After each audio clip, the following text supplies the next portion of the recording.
أنفسنا ومن سيئات أعمالنا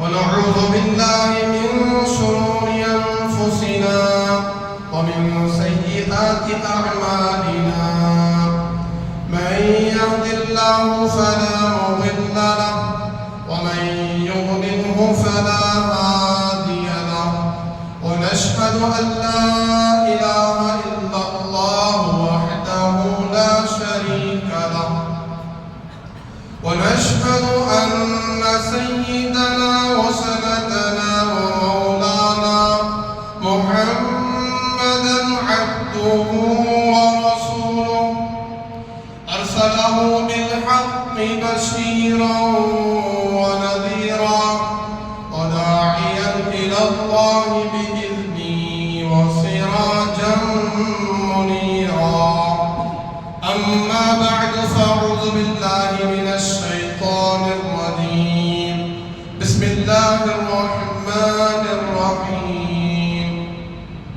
يا أيها الذين آمنوا ادخلوا في السلم كافة ولا تتبعوا خطوات الشيطان إنه لكم عدو مبين وقال الله تعالى في القرآن المجيد شهر رمضان الذي أنزل فيه القرآن هدى للناس وبينات من الهدى والفرقان وقال النبي صلى الله عليه وسلم من حفظ سنتي أكرمه الله بأربع خصال المحبة في قلوب البررة والهيبة في قلوب الفجرة والسعة في الرزق والثقة في الدين أو كما قال عليه الصلاة والسلام رب اشرح لي صدري ويسر لي أمري واحلل عقدة من لساني يفقهوا قولي رب زدني علما رب زدني علما رب زدني علما اللهم صل على سيدنا ومولانا محمد في أوسط كلامنا اللهم بارك على سيدنا مولانا محمد في أول وآخر كلامنا صدر محترم حاضرین مجلس بزرگوں دوستوں ملت کے عزیز نوجوانوں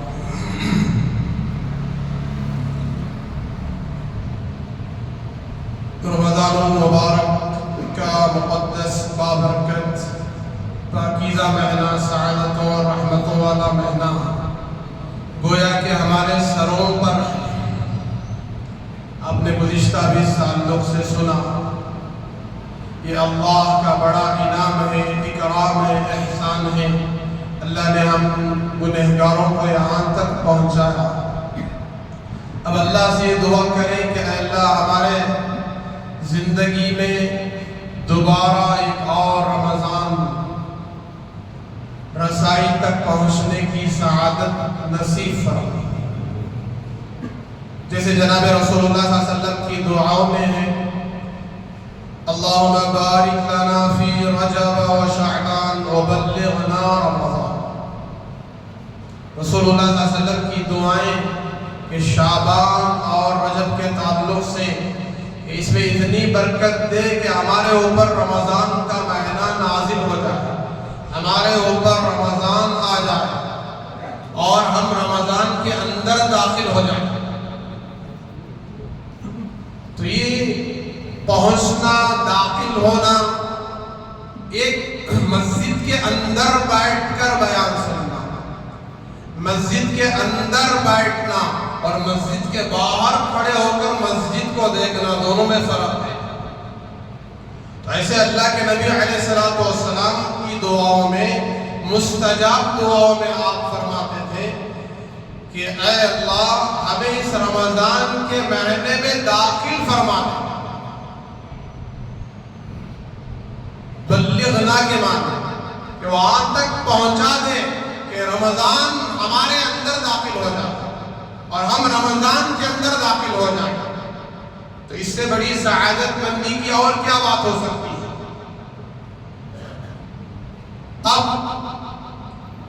یہ رمضان کے تعلق سے جو ہم بارہا ہر سال اس مہینے میں سنتے ہیں، جبکہ ابھی رمضان شروع نہیں ہوا، آج جمعہ کا دن ہے، 2-3 دن میں رمضان شروع ہونے والا ہے۔ اب آئندہ جمعہ اگر میں اس تعلق سے عرض کروں رمضان کے فضائل، تو چند دن رمضان المبارک کے گزر چکے ہوں گے، اور رمضان کے تعلق سے اس وقت بیان کرنا کوئی کارگر نہیں ہے، کوئی فائدہ نہیں ہے۔ اب رمضان کے تعلق سے ہمیں یہ سننا ہے کہ رمضان ہمیں کیا پیغام دینا چاہتا ہے، کیا سمجھانا چاہتا ہے، آخر رمضان کے معنی ہے کیا؟ تو میں اس کو عرض کرتا چلوں۔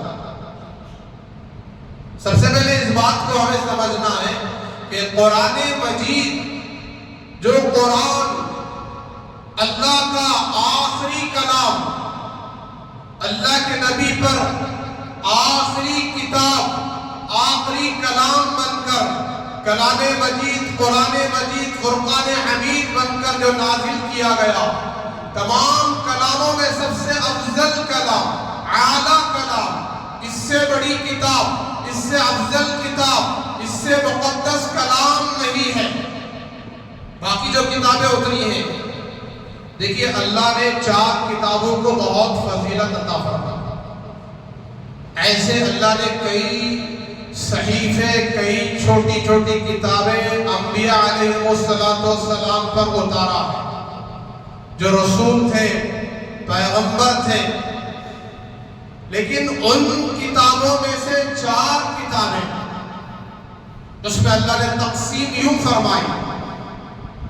تورات اتری تو کہا یہ اللہ کی کتاب ہے، حضرت موسیٰ علیہ السلام اس کتاب کے پیغمبر ہیں۔ زبور اتری تو کہا کہ یہ اللہ کی کتاب ہے، اس کے پیغمبر حضرت داؤد علیہ السلام ہیں۔ اور جب انجیل اتری تو کہا یہ اللہ کی کتاب ہے، اس کے پیغمبر حضرت عیسیٰ علیہ السلام ہیں۔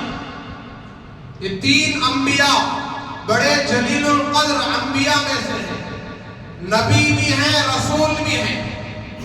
صرف نبی نہیں بلکہ ساتھ میں رسول بھی ہیں۔ آپ نے بار بار سنا ہے، بارہا میں نے عرض کیا ہے کہ جو نبی ہوتا ہے اس کا رسول ہونا ضروری نہیں ہے، لیکن ہر رسول وہ اللہ کا نبی بھی ہے۔ ہر نبی کو رسول نہیں کہہ سکتے، لیکن ہر رسول کو نبی بھی کہہ سکتے ہیں، بلکہ وہ نبی ہوتے ہیں۔ کیا مطلب؟ کہ جو رسول ہوں گے ان کے اوپر مستقل شریعت، دین، کتاب، طریقے اتریں گے، ان کے اوپر کتاب بھی اترے گی، شریعت، طریقے، نیا دین اترے گا، اللہ کی طرف سے شریعت اترے گی، ان کو رسول کہتے ہیں۔ تو ان رسولوں میں سے ایک رسول حضرت موسیٰ علیہ السلام، یہ رسول بھی ہیں، نبی بھی ہیں۔ اور دوسرے رسول جن پر کتاب بھی اتری، دین بھی اترا، وہ حضرت داؤد علیہ السلام ہیں۔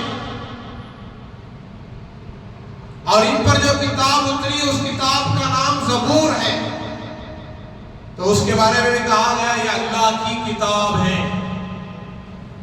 اور ایک پیغمبر، نبی، رسول جناب محمد الرسول اللہ صلی اللہ علیہ وسلم سے پہلے کے نبی رسول جن کا نام حضرت عیسیٰ ہے علیہ السلام، کہ ان پر جو کتاب اتری ہے اس کتاب کا نام انجیل ہے، اور اس کو اللہ تبارک تعالیٰ نے کہا یہ کتاب اللہ ہے، اللہ کی کتاب۔ زبور کو کہا یہ کتاب اللہ، انجیل کو کہا یہ کتاب اللہ، تورات کو کہا کتاب اللہ۔ لیکن جب قرآن اتارا، کائنات کے امام الانبیاء پر یہ کلام جب اتارا، یہ کتاب جب اتری، تو اللہ تبارک تعالیٰ نے سارے نام چھوڑ کر ایک نام دیا، یہ اللہ کا کلام ہے۔ کس کا کلام ہے؟ اللہ کا کلام ہے۔ جبکہ اگر کوئی بندہ کہے تورات بھی اللہ کا کلام ہے، زبور بھی اللہ کا کلام ہے، انجیل بھی اللہ کا کلام ہے، تو بات غلط نہیں ہو سکتی، اس لیے کہ شریعت کس کی طرف سے اتر رہی ہے؟ اللہ کی طرف سے، دین اللہ کی طرف سے اتر رہا ہے، اور جو احکامات نازل کیے گئے ان احکامات کو، ان منہیات کو کتاب کی شکل دے کر اللہ تبارک تعالیٰ نے اتارا، جی اس کا نام کتاب کہا گیا، کتاب اللہ، اللہ کی کتاب۔ لیکن اس کتاب پر جو احکامات اترے ہیں، اس کتاب میں جو اللہ کی فرما برداریاں اور اللہ کی منہیات نافرمانیاں اتری ہیں، اس کو اللہ نے اپنی کتاب نہیں کہا، بلکہ پہلا نام اور افضل اعلیٰ نام کہا یہ کلام اللہ۔ کتاب اللہ بھی ہے، کلام اللہ بھی ہے، تو اصل نام کلام اللہ ہے۔ اب آپ سمجھتے جائیے کہ جو کتابیں آسمانی کتابیں پہلی جو اتری تھی، حضرت داؤد پر، حضرت موسیٰ پر، حضرت عیسیٰ پر، حضرت ابراہیم پر اور دیگر پیغمبروں اور رسولوں پر اتری تھی، ان کتابوں کے جو حفاظ تھے، حافظ تھے، سوائے انبیاء کے، پیغمبروں کے، رسولوں کے اور کوئی نہیں تھے۔ حضرت عزیر علیہ السلام، ان پر تو قرآن یعنی کتاب نہیں اتری، لیکن یہ تورات کے حافظ تھے۔ کس کے حافظ تھے؟ تورات کے، پوری تورات انہیں حفظ تھی۔ حضرت موسیٰ بھی اس تورات کے حافظ تھے، ساتھ ہی حضرت عزیر بھی حافظ تھے، اور حضرت عزیر حضرت موسیٰ کی شریعت کو دنیا میں پھیلا کے آئے تھے، رسول بن کر نہیں آئے تھے بلکہ نبی بن کر آئے تھے۔ اور حضرت داؤد علیہ السلام پر جو کتاب اتری وہ اس کے حافظ تھے، حضرت عیسیٰ پر جو کتاب انجیل اتری وہ اس کے حافظ تھے، لیکن خدا کی عزت و جلالت کی قسم، پوری امت، ایمان والی امت، ایمان والی قوم، امت مسلمہ، چاہے وہ حضرت آدم علیہ السلام کی قوم ہو، آدم علیہ السلام کی شروع نسل ہو، حضرت عیسیٰ علیہ السلام تک جتنی کتابیں اتری، صحیفے اترے، ان قوموں میں سے چاہے وہ بڑے علماء میں ہو، عالم ہو، بنی اسرائیل میں بڑے بڑے علماء بھی تھے، عالم بھی تھے، جو دین کو، شریعت کو جانتے تھے، لیکن خدا کی قسم کھا کر کہتا ہوں کہ ان علماء میں سے، ان عابدین میں سے، عبادت گزاروں میں سے آپ کو ان کتابوں میں سے کسی ایک کتاب کا بھی حافظ نہیں ملے گا۔ کون نہیں ملے گا؟ حافظ نہیں ملے گا۔ لیکن قربان جائیے کائنات کے امام الانبیاء حضرت محمد رسول اللہ صلی اللہ علیہ وسلم پر، کہ آپ کی ذات اقدس پر جو کلام اترا، قرآن اترا، کہ آپ بذات نفس نفیس اس کتاب کے، اس کلام کے حافظ بھی ہیں۔ اللہ کے نبی پورے کلام کے حافظ بھی ہیں، پورے قرآن کے حافظ بھی ہیں، پوری کتاب کے حافظ بھی ہیں، جبکہ آپ کے پاس آپ کے زمانے میں کتاب کی شکل میں کوئی کلام نہیں تھا، کوئی کتاب نہیں تھی، لکھا ہوا نوشتہ نہیں تھا، وہ اللہ کے نبی کے قلب اطہر پر جمع ہوا تھا، آپ کے قلب اطہر میں موجود تھا۔ آپ خود حافظ نہیں ہیں، بلکہ آپ کے صدقے طفیل اس امت کے کروڑوں لوگ اس کلام کے حافظ ہیں، اس قرآن کے حافظ ہیں۔ یہ بہت بڑا معجزہ ہے۔ جناب رسول اللہ صلی اللہ علیہ وسلم کے کئی معجزات ہیں، ہزاروں معجزے ہیں، لکھا ہے کتابوں میں۔ حضور اکرم صلی اللہ علیہ وسلم کی حیات طیبہ میں، آپ کی زندگی میں چھوٹے بڑے سب ملا کر 3000 معجزے۔ کتنے ہزار؟ 3000 معجزے۔ چاند کے 2 ٹکڑے کرنا یہ آپ کا معجزہ، کنکریوں کو کلمہ پڑھانا آپ کا معجزہ، درخت کو اشارہ کر کے اپنے پاس بلانا اور وہ جڑوں سمیت نکل کر آ کر آپ حاضر ہو کر آپ کے سامنے لبیک کہنا، یا رسول اللہ کہنا، اشہد ان لا الہ الا اللہ و اشہد انک رسول اللہ کہنا، یہ آپ کا معجزہ ہے۔ آپ کے انگلیوں سے، آپ کے مبارک پاکیزہ انگلیوں سے پانی کا چشمہ جاری ہونا، یہ آپ کا معجزہ۔ تھوڑا سا کھانا، بالکل تھوڑا سا کھانا، ہزاروں کے لیے کافی ہو جانا، یہ آپ کا معجزہ۔ آپ نے کنویں میں کلی فرمایا، کنواں سوکھا ہوا تھا، تھوڑا سا پانی منگوایا، آپ نے کنویں میں کلی فرمایا، کنواں بھر آیا اور اس کنویں میں مشک کی خوشبو پیدا ہو گئی، یہ آپ کا معجزہ ہے۔ مردوں کو آپ نے بات کیا ہے، مردوں نے آپ کے سوال کا جواب دیا ہے، یہ آپ کا معجزہ ہے۔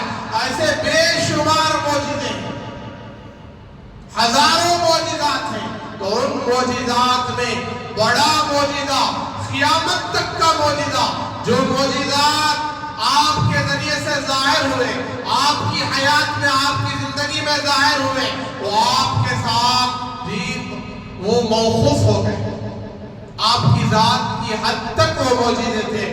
آپ دنیا سے چلے گئے، اب سورج پلٹ کر واپس نہیں آئے۔ آپ دنیا سے تشریف فرما ہو گئے، اب چاند کے دو ٹکڑے کوئی کر نہیں سکتا۔ آپ دنیا سے تشریف لے گئے، اب درخت آپ کے نبی اور رسول ہونے کی گواہی دے نہیں سکتا۔ اللہ چاہے تو ہو سکتا ہے، لیکن آپ کی ذات کے ساتھ جو معجزے منسلک تھے، جڑے ہوئے تھے، لیکن خدا کی عزت و جلالت کی قسم، آپ کا بڑا معجزہ قرآن مجید کلام اللہ آج بھی موجود ہے، قیامت تک موجود رہے گا۔ بھئی ہم جو تراویح میں قرآن سنتے ہیں، امام صاحب جو پڑھاتے ہیں، وہ کیا قرآن دیکھ کر سناتے ہیں یا دیکھے بغیر سناتے ہیں؟ الف لام میم سے لے کر والناس تک جو 30 دن 28 دن 29 دن جو کلام مجید ہم سنتے ہیں، وہ دیکھ کر سناتے ہیں یا دیکھے بغیر؟ بھائی دیکھے بغیر سناتے ہیں۔ دیکھ کر قرآن پڑھنے سے نماز نہیں ہوتی، دیکھ کر قرآن پڑھنے سے نماز نہیں ہوتی، حفظ سنانا پڑتا ہے، اپنے قوت حافظے سے سنانا پڑتا ہے۔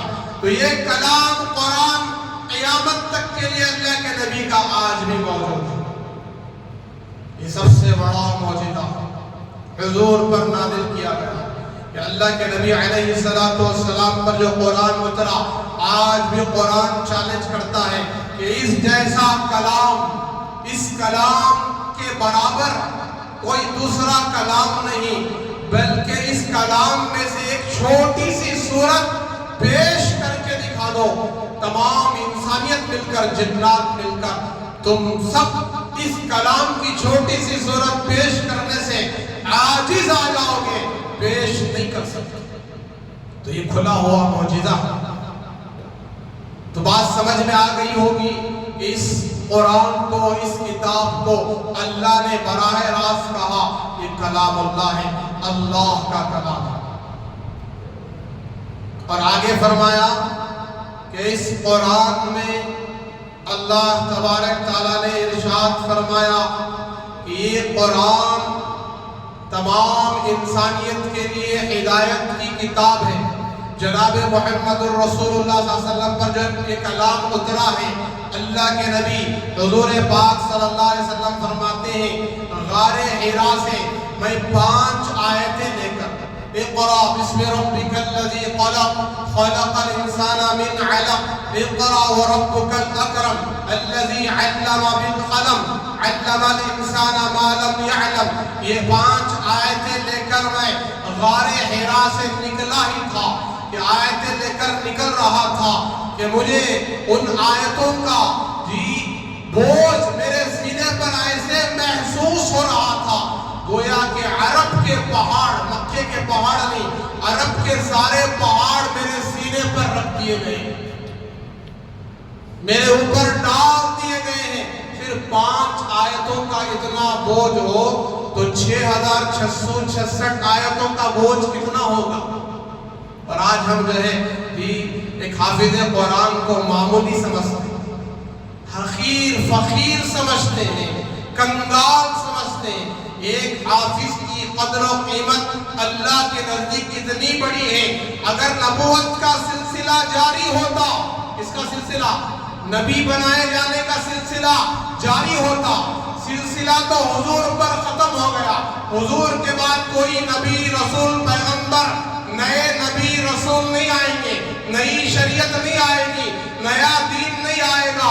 اگر کوئی دعویٰ کرتا ہے میں نبی ہوں، میں رسول ہوں، جی وہ جھوٹا ہے، کذاب ہے، کافر ہے۔ اگر اللہ سلسلہ جاری رکھتا، اس کا سلسلہ نبوت کا دروازہ کھلا رہتا، تو اللہ تبارک تعالیٰ جتنے دنیا میں حفاظ ہیں ان میں سے چن چن کر اللہ حفاظ کو نبی بنا دیتے۔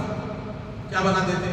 یہ کتاب کی بات کہہ رہا ہوں، اس لیے کہ حافظوں کے پیشانی میں اور ان کے سینے میں علوم نبوت جمع ہو گیا ہے۔ تمام علوم نبوت کا جتنا علم ہے وہ سب انہوں نے سینے میں لے لیا ہے، سینے میں دفن ہو چکا ہے۔ تو اب آپ اندازہ لگائیے کہ جب ایک حافظ کی اتنی قدر و قیمت ہے، منزلت ہے، جو حفظ کر لیا ہے، جو حافظ ہونے کے ساتھ جو قرآن کے علوم کو جانتا ہے، معنی اور مطالب کو جانتا ہے، ترجمے اور اس کی تفسیر کو جانتا ہے، اس کا کتنا بڑا مقام ہوگا اللہ کے نزدیک۔ ایک حدیث میں آتا ہے اللہ تبارک تعالیٰ کی حدیث قدسی ہے کہ اللہ کے نبی کا فرمان ہے، حدیث مقدسہ ہے، اس میں ارشاد فرمایا گیا کہ اس امت کے علماء کا مقام و مرتبہ بنی اسرائیل کے نبیوں کی طرح ہے۔ کس کے؟ بنی اسرائیل میں جو انبیاء پیغمبر آیا کرتے تھے، ایسے ان کا مقام ہے۔ اگرچہ کہ حدیث ضعیف ہے، اگرچہ کہ حدیث ضعیف ہے، لیکن میرے بزرگوں، اللہ کا کلام، اللہ کی کتاب، اللہ کے احکامات، اللہ کے مرضیات، اللہ کی حرام کردہ چیزیں، ان تمام کا علوم کس کے پاس ہے؟ کس کے پاس ہے؟ انبیاء علیہم السلام کے وارثین کے پاس ہے۔ العلماء ورثۃ الانبیاء، علماء انبیاء کے وارث ہیں، ان کے پاس یہ علوم ہے۔ الغرض یہ بتانا ہے کہ جب رسول اللہ صلی اللہ علیہ وسلم 5 آیتیں لے کر غار حرا سے نکلے تو آپ فرماتے ہیں کہ مجھے ایسا محسوس ہو رہا تھا، اتنا بوجھ میرے اوپر ان آیتوں کا بڑھ چکا تھا کہ گویا کہ عرب کے سارے پہاڑ میرے اوپر ڈال دیے گئے۔ تو یہ کلام، یہ قرآن، اللہ کی کتاب اتنی مبارک ہے، اتنی مقدس ہے، اتنی بابرکت ہے کہ جس نبی پر یہ کلام اترا ہے، جس نبی پر یہ کلام اترا ہے، وہ نبی تمام انبیاء کا سردار بن گیا، تمام رسولوں کا سردار بن گیا۔ ہمارے نبی حضرت محمد رسول اللہ صلی اللہ علیہ وسلم تمام نبیوں کے سردار، تمام نبیوں کے نبی۔ یہ قرآن اس بات کی گواہی دیتا ہے کہ اللہ کے نبی علیہ السلام تمام نبیوں کے نبی ہیں، امام الانبیاء ہیں، خاتم الانبیاء ہیں۔ ما کان محمد ابا احد من رجالکم ولکن رسول اللہ وخاتم النبیین۔ تمام نبیوں کے سلسلے پر مہر لگانے والے اور قیامت تک کے نبی حضرت محمد صلی اللہ علیہ وسلم۔ اب آگے چلیے، یہ قرآن، یہ کلام جس امت پر اتارا گیا، اس کے احکامات، اس کی منہیات جس امت پر اتارا گیا، یہ امت تمام امتوں کی سردار بن گئی۔ کیا بن گئی؟ تمام امتوں کی سردار بن گئی۔ اور دوسرا میں اس قرآن سے متعلق عرض کروں کہ یہ جو کلام ہے، قرآن ہے، مجھے رمضان کے تعلق سے ضروری باتیں عرض کرنی ہے۔ یہ جو کلام ہے، قرآن ہے، رمضان المبارک میں نازل ہوا۔ کب نازل ہوا؟ شہر رمضان الذی انزل فیہ القرآن ھدی للناس وبینات من الھدی والفرقان۔ قرآن کہہ رہا کہ شہر رمضان، رمضان کا مبارک مہینہ اتنا اتنا مقدس ہے، بابرکت ہے، الذی انزل فیہ القرآن، کہ اس مہینے میں، اس مبارک برکتوں اور سعادتوں والے ماہ میں کیا اتارا گیا؟ قرآن اتارا گیا۔ اب علماء نے اس کی تفسیر بیان کی، آسمانی جتنی کتابیں نازل کی گئی وہ ساری کتابیں، تورات ہو، زبور ہو، انجیل ہو، دیگر صحیفے ہو، سب رمضان میں اتارے گئے۔ تو یہ قرآن جب رمضان میں نازل ہوا تو رمضان تمام مہینوں کا سردار بن گیا۔ جس نبی پر اتارا گیا وہ نبی تمام نبیوں کے سردار، اور جس امت پر یہ قرآن اتارا گیا وہ امت تمام امتوں کی سردار، اور جس ماہ میں یہ کلام قرآن اتارا گیا وہ مہینہ تمام مہینوں کا سردار بن گیا۔ بات سمجھ میں آ گئی؟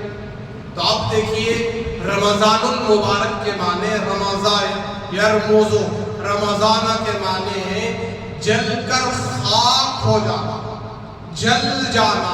تو کیا جل جانا؟ فرمایا اللہ تبارک تعالیٰ اس ماہ میں تمام امت مسلمہ کے گناہوں کو جلا کر خاک کر دیتے ہیں، ان کے گناہوں کو مٹا دیتے ہیں، ختم کر دیتے ہیں، گناہوں سے پاک و صاف کر دیتے ہیں۔ مگر 4 قسم کے لوگوں کی رمضان میں بھی مغفرت نہیں ہوتی۔ اور آگے فرمایا کہ قرآن کی آیت ہے، قرآن مجید کی آیت ہے، اللہ تبارک تعالیٰ فرماتے ہیں کہ ہم نے رمضان کے روزے تمہارے لیے فرض کیے، کتب علیکم الصیام یا ایھا الذین آمنوا کتب علیکم الصیام کما کتب علی الذین من قبلکم لعلکم تتقون۔ کیا نازل فرمایا؟ رمضان نازل فرمایا، رمضان نصیب فرمایا، اور رمضان میں روزے فرض فرمائے، صیام کہا، صیام کتب علیکم الصیام۔ حالانکہ اس سے پہلے جتنی امتیں اتری ہیں، جتنی امتوں کو اللہ نے بھیجا ہے، جتنے انبیاء کو بھیجا ہے، ان انبیاء پر بھی روزہ فرض تھا، جیسے اس امت پر روزہ فرض ہے، رمضان کے روزے فرض ہیں۔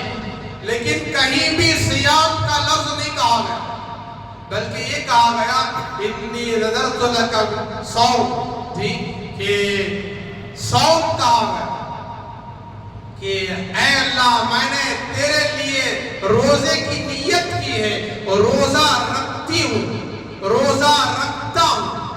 حضرت مریم نے کہا روزے کی نیت کرتی ہوں، اور حضرت زکریا نے کہا میں روزے کی نیت کرتا ہوں، دیگر انبیاء نے کہا، قوموں نے روزہ رکھا۔ لیکن میرے بزرگوں اس امت کے لیے سیام کہا گیا۔ تو سیام اور صوم میں فرق یہ ہے کہ روزہ صرف کھانے اور پینے سے بچنے کا نام نہیں ہے، روزہ 4 چیزوں کا نام ہے۔ کتنی چیزوں کا؟ 4 چیزوں کا نام ہے۔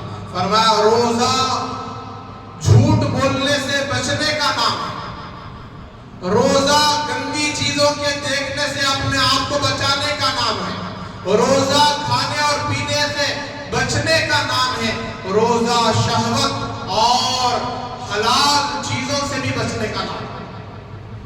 کہ روزے کی حالت میں بیوی تو حلال ہے، لیکن روزہ ہے تو بیوی کو شہوت کی نظر سے دیکھنا بھی حرام ہے۔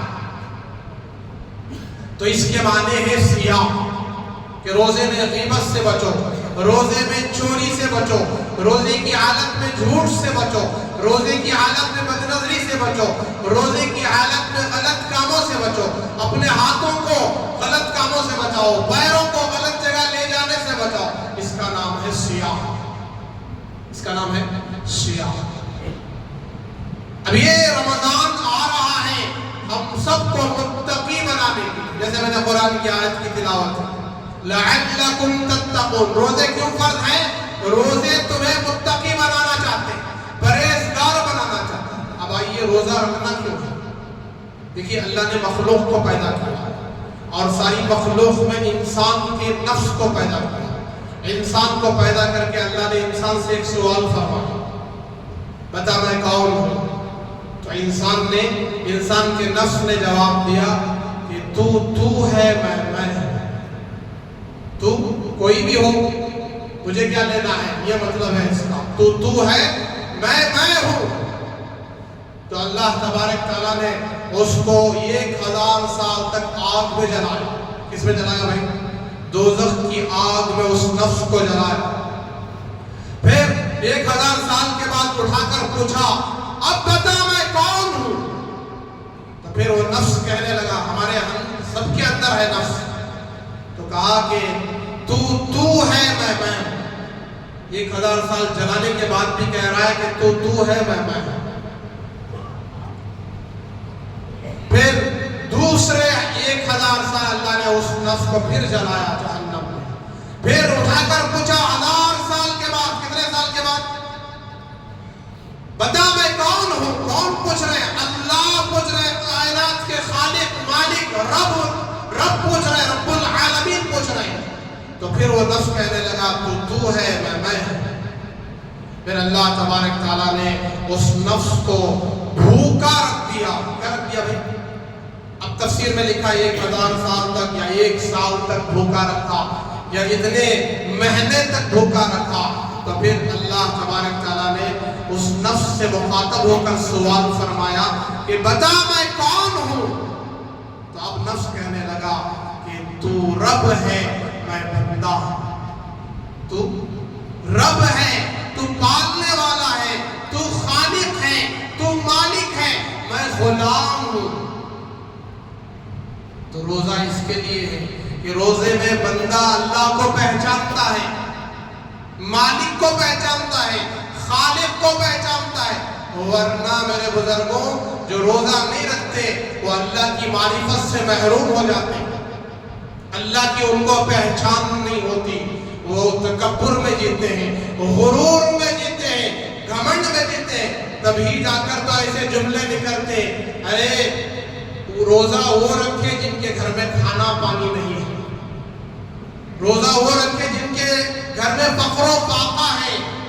اللہ کو ہمیں بھوکا مار کے کیا ملے گا؟ ایسے جملے غرور کے جملے ہیں، تکبر والے جملے ہیں. تو روزے کی اصل حقیقت اللہ کی پہچان، خالق کی پہچان، عبدیت کا اقرار، غلامی کا اقرار. یہ آدمی جب بھوکا رہتا ہے، روزہ اللہ کے لیے رکھتا ہے تو تسلیم کرتا ہے کہ میں تو غلام ہوں، میں تو بندہ ہوں، میری کوئی حیثیت نہیں ہے. ساتھ میں بھوکے آدمیوں کا بھی احساس ضرور ہوتا ہے، لیکن سب سے بڑا احساس اپنے اندر بندگی کا خیال پیدا ہوتا ہے کہ میں بندہ ہوں، غلام ہوں. اور جو روزہ نہیں رکھتے میرے بزرگوں، ان کے اندر بندگی کا احساس نہیں ہوتا. تو یہ ہو گیا روزہ. اب دیکھیے کہ روزے میں خواہشات سے اپنے آپ کو بچانا، حرام چیزوں سے اپنے آپ کو بچانا، یہاں تک کہ حلال چیزوں پر بھی روک لگ گئی. اب روزے کی حالت میں کھا نہیں سکتے، پی نہیں سکتے، بیوی کے قریب جا نہیں سکتے، شہوت کی نظر نہیں ڈال سکتے. یہاں امتحان ہے، آزمائش ہے. ہمارا ایمان بن رہا ہے، ہمارے اندر نفس کی اصلاح ہو رہی ہے، نفس اللہ کو پہچاننے والا بن رہا ہے. تو یہ ہو گئی حکمتیں. اور اب آئیے بے ایمان غیر مسلم ہمیشہ جہنم میں کیوں جلیں گے؟ جو کفر کی حالت میں مرے، ان الذین کفروا فی نار جہنم خالدین فیہا.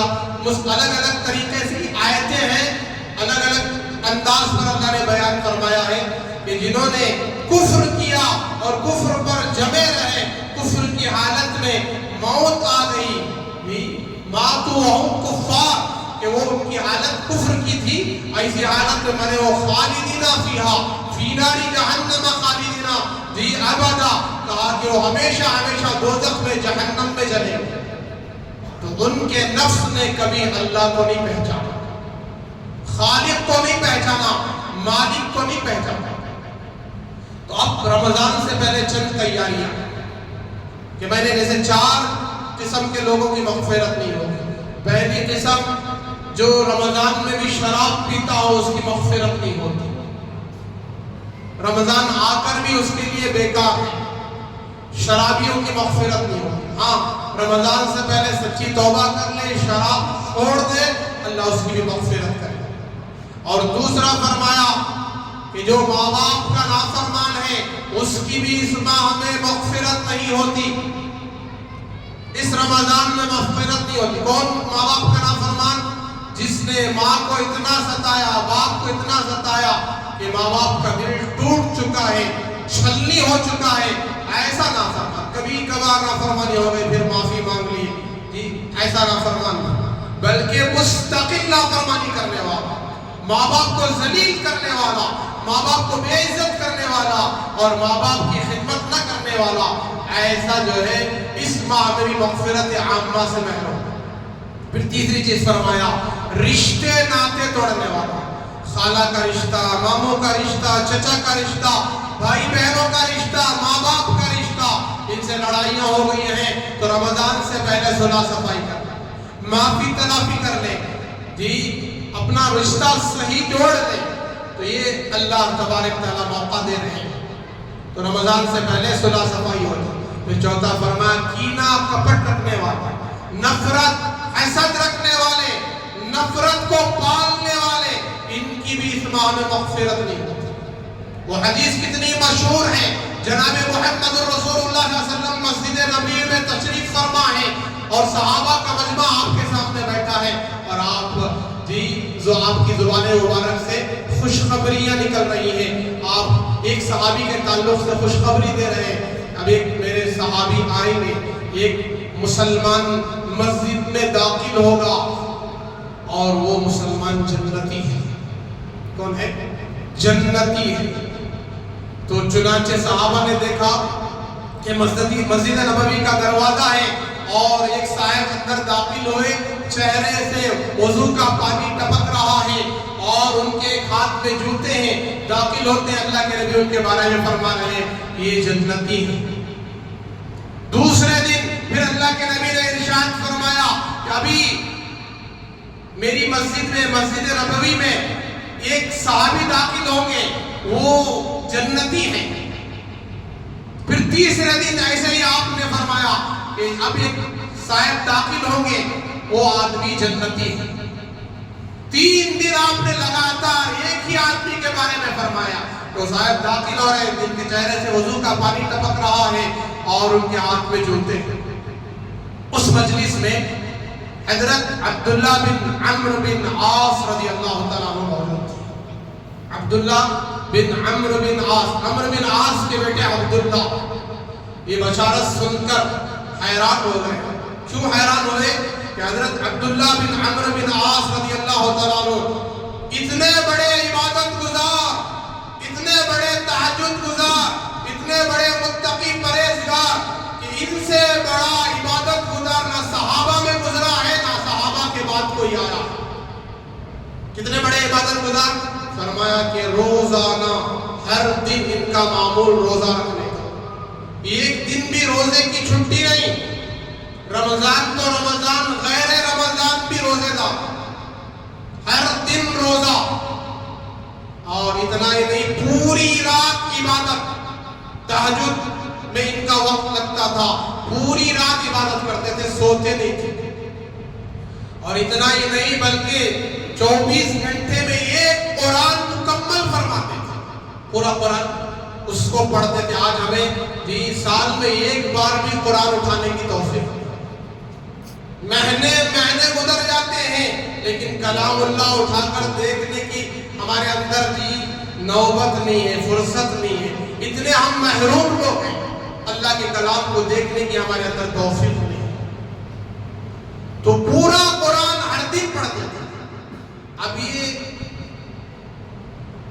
جو صحابی اندر جو داخل ہوئے تھے مسجد نبوی میں, جن کے بارے میں اللہ کے نبی نے بشارت سنائی تھی جنتی ہیں, تو یہ حضرت عبداللہ بن عمرو بن عاص رضی اللہ تعالیٰ عنہ ان سے ملاقات کے لیے ان کے گھر گئے اور جا کر سلام کیا. یہ تھوڑے ادھیڑ عمر کے تھے جو صحابی جن کے بارے میں جنتی کہا گیا تھا, اور جا کر سلام کیا. کہا چچا میرے باپ سے کچھ لڑائی ہو گئی ہے, میں 3 دن آپ کے گھر میں رہنا چاہتا ہوں, کیا اجازت ہے؟ تو انہوں نے کہا ہاں بیٹا کیوں نہیں, ضرور رہو. انہوں نے اجازت دے دی۔ اب رات کا وقت ہے، وہ صحابی گھر میں داخل ہوتے ہیں اور عشاء کی نماز پڑھ کر گھر کے اندر داخل ہوتے ہیں نماز سے فارغ ہو کر۔ اب یہ کمبل اوڑھ کر چھپتے چھپاتے نظارہ کرنا چاہتے ہیں کہ اب کیا کریں گے، کہ پوری رات عبادت کریں گے، ان کا چہرہ داڑھی رونے سے بھیگ جائے گی اور اتنا لمبا سجدہ کریں گے، روتے روتے گزار دیں گے، قرآن کی تلاوت کرتے کرتے گزار دیں گے، کیا ان کا عمل ہے مجھے دیکھنا ہے۔ چھپتے ہوئے دیکھ رہے ہیں وہ صحابی کا عمل۔ وہ صحابی رسول گھر کے اندر داخل ہوتے ہیں، وضو بناتے ہیں اور بستر جھاڑتے ہیں 3 مرتبہ اور بستر پر لیٹتے لیٹتے اللہم بسمک اموت واحیا، کمبل اوڑھ کے سو گئے۔ کوئی عمل نہیں، کوئی عبادت نہیں، کوئی ذکر نہیں، کوئی تہجد نہیں، کوئی قرآن کی تلاوت نہیں، پوری رات سوتے رہے یہاں تک کہ فجر کی اذان ہو گئی۔ یہ حیران ہو کر دیکھنے لگے کیا ہے، کیسی بشارت ہے ان کے لیے، ان کے بارے میں جنتی کی بشارت سنا رہے ہیں۔ پھر دوسری رات ہوئی، پھر انہوں نے دیکھا کہ وہ آئے، داخل ہوئے، اب کمبل اوڑھ کر یہ چھپتے چھپاتے دیکھ رہے ہیں کہ وہی جملہ، وضو کے ساتھ آئے، بستر پر لیٹ گئے، اللہم بسمک اموت واحیا، سو گئے۔ پوری رات سوتے رہے یہاں تک کہ اذان ہوگی، اذان پر اٹھ رہے، فجر کی اذان پر اٹھ رہے۔ ایسے لگاتار 3 رات انہوں نے یہ عمل دیکھا تو یہ ان کو یہ ایک دم بالکل پھٹ پڑے اور ان کے قریب گئے اور کہا چچا معاف کرنا، میرے باپ سے کوئی لڑائی وڑائی نہیں ہوئی تھی، میں نے آپ کے بارے میں بشارت سنی تھی کہ آپ جنتی ہیں، آپ جنتی ہیں، جنتی ہیں، میں آپ کا عمل دیکھنا چاہتا تھا اس لیے آیا، اب میں جا رہا ہوں۔ آپ کا کوئی بھی ایسا عمل نہیں ہے، لیکن بتا دیجئے کون سا ایسا عمل ہے جس کی بنیاد پر رسول اللہ صلی اللہ علیہ وسلم کی زبان مبارک سے آپ کے جنتی ہونے کی بشارت کی جا رہی ہے۔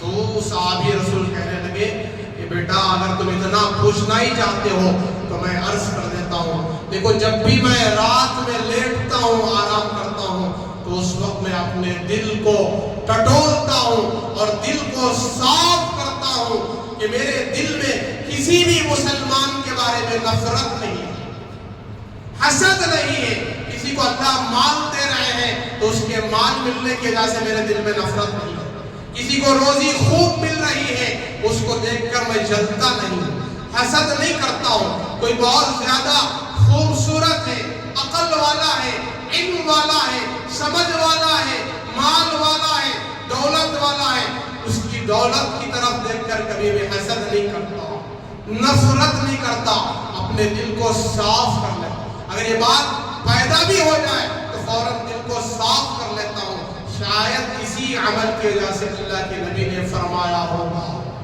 تو حضرت عبداللہ بن عمرو بن عاص رضی اللہ عنہ کہنے لگے ہاذا ہوا، خدا کی قسم یہ وہی چیز ہے جس کی بنیاد پر اللہ کے نبی فرماتے ہیں کہ آپ جنتی ہیں۔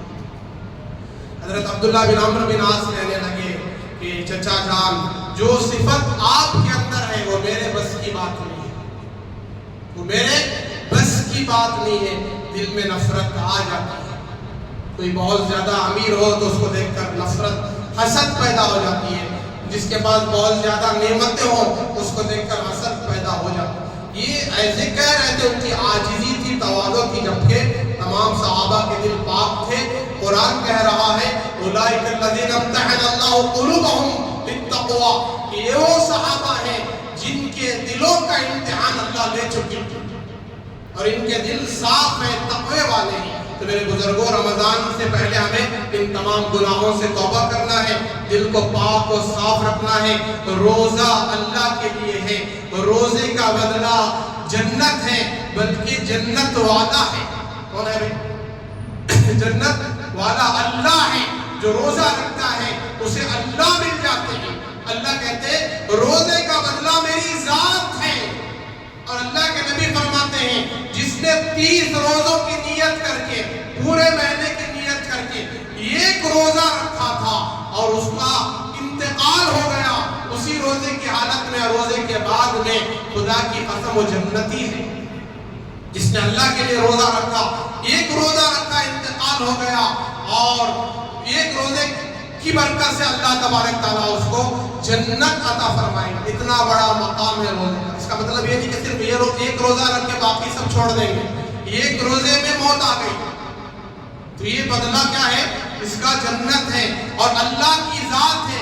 روزے کا بدلہ میں خود معمولی بہانے سے روزہ نہ چھوڑ جی، معمولی بہانے سے جی پیٹ کا درد آ رہا ہے روزہ چھوڑ دیے، جی بی پی ہے کر کے روزہ چھوڑ دیے، شوگر ہے کر کے روزہ چھوڑ دیے، اور کیا بھائی سر میں درد آ گیا اس لیے روزہ چھوڑ دیے، بھوک سنبھالنے نہیں ہوتا اس لیے روزہ چھوڑ دیے، پیاس سنبھالنے نہیں ہوتا اس لیے روزہ چھوڑ دیے۔ خدا کی عزت و جلالت کی قسم، آج دنیا کی پیاس برداشت کرو، اللہ قیامت کی پیاس سے بچائیں گے۔ آسمان لوہے کا، زمین تانبے کی، سورج 1 میل کے فاصلے پر ہوگا۔ آج کی گرمی کیا گرمی ہے، جبکہ سورج 9 کروڑ 26 لاکھ میل دور ہے۔ یہ میرا جملہ نہیں ہے، سائنس جو اللہ پر ایمان نہیں رکھتی وہ سائنس کا کہنا ہے کہ 9 کروڑ 26 لاکھ میل دور ہے سورج، جبکہ سورج قیامت کے دن 1 میل کے فاصلے پر ہوگا۔ تو اس وقت ہم کیسے بچ سکیں گے؟ تو اللہ تبارک تعالیٰ اس دن کی پیاس سے بچائیں گے۔ لہذا گرمی کا موسم ہے، رکھنا مشکل ہے، تجارت کا، بیپار کا، دکان کا، بکری کا اور نوکری کا مسئلہ ہے، یہ بہانوں سے روزہ نہ چھوڑیں بلکہ روزہ رکھ لیں۔ اس کی برکت سے اللہ جنت میں داخلہ عطا فرمائیں گے اور قیامت کے دن کی پیاس سے بچائیں گے۔ اور ایسے ہی روزہ کھانے پینے کا نام، بس بات ختم کر رہا ہوں کہ روزہ بازار میں کھانے کے 50 آئٹم جمع کرنے کا نام نہیں ہے روزہ، کہ 50 قسم کے آئٹم تیار ہو گئے، روزہ رکھ لیے، اب وہ سارے بازار کی چیزیں دسترخوان پر۔ میرے بزرگوں، روزے سے تقوی حاصل ہوگا، ساتھ ہی روزے سے بیماریاں ختم ہوگی۔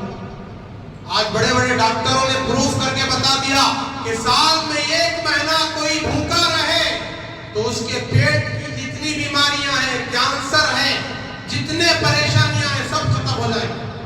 آپ کے لاکھوں روپے بچ جائیں گے اگر روزہ نہیں رکھیں گے، لاکھوں روپے ڈاکٹروں کو دیں گے تب بھی بچنا مشکل ہے۔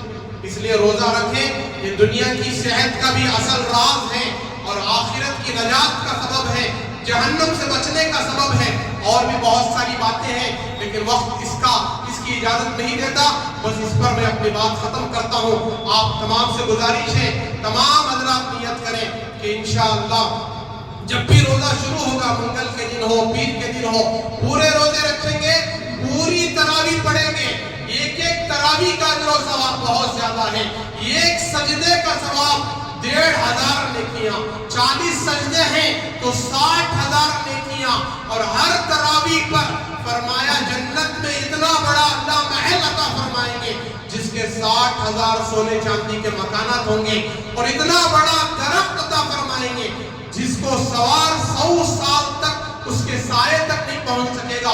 یہ سارے وعدے ہیں، اور ڈیمانڈ نہ کریں کہ پونے گھنٹے میں ختم کرنا، 50 لمحے میں ختم کرنا، ڈیمانڈ نہ کریں۔ قرآن تیزی سے پڑھ کر تجوید بھی صحیح ادا نہ ہو، زیر زبر پیش میں بھی فرق آ جائے، خدا کی قسم ممبر رسول ہے، ایسے پڑھنا حرام ہے، ایسے پڑھنے سے قرآن لعنت کرتا ہے۔ آپ کے 10 منٹ زیادہ لگیں گے، امام صاحب تجوید سے سنائیں گے، اتنی بھی آہستہ نہیں پڑھیں گے کہ آپ کے پیروں میں ورم آ جائے، درمیانہ رفتار سے پڑھیں گے، تجوید سے پڑھیں گے۔ اللہ کا کلام سنو، اس میں ہدایت ہے، بیماریوں کی شفا ہے، اس میں ہمارے دنیا اور آخرت کی نجات ہے۔ لہذا ڈیمانڈ نہ کریں، جتنی دیر میں قرآن کو ختم کریں، تراویح ختم کریں، اس وقت تک استقامت کے ساتھ جمے رہیں، ان وعدوں کو سامنے رکھ کر جمے رہیں، اللہ دنیا اور آخرت کی کامیابی عطا فرمائیں گے۔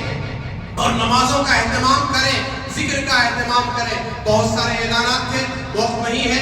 پارکنگ جہاں جہاں ہمارے مکانات ہیں وہاں اپنے گھر کے لحاظ سے جتنا پارکنگ ہے ایڈجسٹ کر کے گاڑیاں کھڑانا ہے۔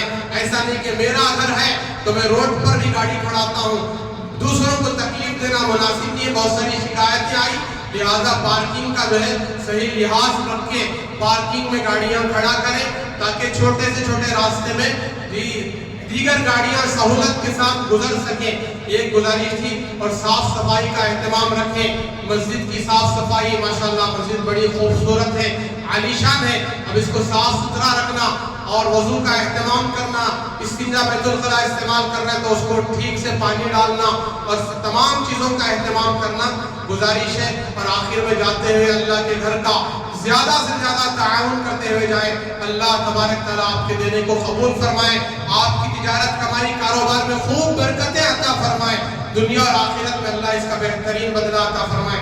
جو رسید لکھانا چاہتے ہیں وہ رسید بھی لکھا کر جائیں۔ تو آخر دعوانا الحمدللہ رب العالمین، سنتیں پڑھیں۔